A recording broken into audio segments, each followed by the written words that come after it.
মধ্যপ্রাচ্যে গোলাবারুদের যুদ্ধ আর বাংলাদেশে চলছে জ্বালানি তেলের লড়াই। ফিলিং স্টেশনে লম্বা সারিতে দীর্ঘ অপেক্ষার পর মিলছে তেল। অনেকে সফল হচ্ছেন না। তেলের খোঁজে রাজধানীর এক এলাকার মানুষ ছুটছেন অন্য এলাকায়।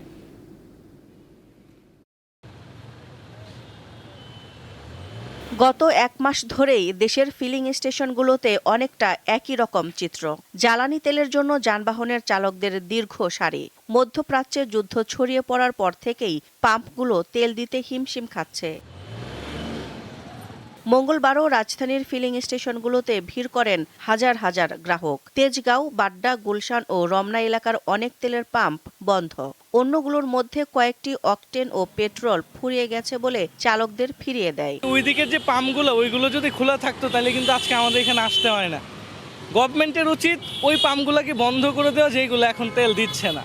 আমি উত্তরাতে কয়েকটা পেট্রোল পাম্পে গেছি, আমি তেল দেখি এখানে নাই, এই জন্য এদিকে আসছে দেখি এখানে তেল দিচ্ছে। হাতে গোনা কয়েকটি ফিলিং স্টেশন তেল বিক্রি অব্যাহত রেখেছে। সংশ্লিষ্টরা জানান, তেল পাওয়া সাপেক্ষে তারা গ্রাহকদের দিতে পারেন। এখানে আসলে এখানে নাকি পাওয়া যায়, ও দীর্ঘ লাইন সময় দিয়েও পরে পাওয়া যাবে, আর অন্যখানে যদি না পাই।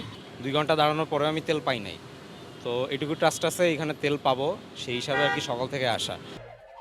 আগের মতোই clean. Berger easy clean fresh, দেয়ালে দাগ থাকবে না, রাখবে সুরভিত।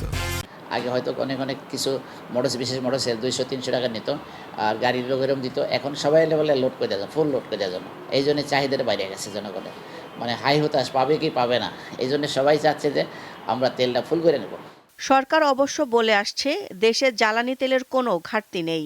জ্বালানি ও খনিজ সম্পদ বিভাগ জানিয়েছে, 31 মার্চ পর্যন্ত তেলের মোট মজুত রয়েছে 1,92,919 টন। এর মধ্যে ডিজেল 1,28,939 টন, অকটেন 7,940 টন, পেট্রোল 11,431 টন এবং জেট ফুয়েল আছে 44,609 টন।